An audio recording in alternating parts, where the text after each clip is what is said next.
in this month of September, we had some crazy events in the US. Charlie Kirk got shot by Tyler Robinson.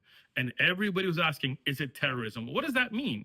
That means that if it's a Muslim, then you're going to call it terrorism. If it's a foreigner, if it's somebody who's an immigrant, then you're going to call it terrorism. But if it's not, then you're not. And that's exactly what happened. Tyler Robinson, a white American, grew up going to church, living with a trans man, meaning in a homosexual relationship, who was texting his trans homosexual lover after having shot Charlie Kirk. Nobody's calling him a terrorist. Why? Nobody's blaming his community. Nobody's blaming the Caucasian race or homosexual behaviors. None of that. But imagine if that was a Muslim. And by the way, at the same time that this was going on, there was a school shooting by Desmond Hawley, a 16-year-old. And I'm going to show you a picture right there. You see that mask he's wearing?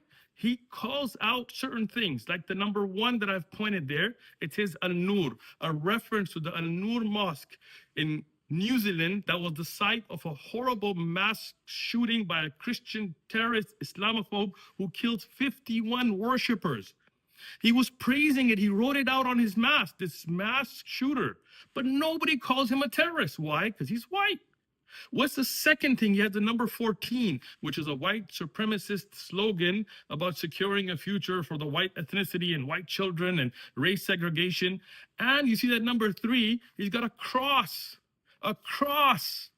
Imagine if this was a Muslim and he wrote Allahu Akbar, how much you would be blaming the entire community. But this school shooter that went in, that was radicalized by Christian right-wing white supremacists, nobody's even talking about it. Imagine if this was a niqabi woman or a bearded man, how much you would be hating.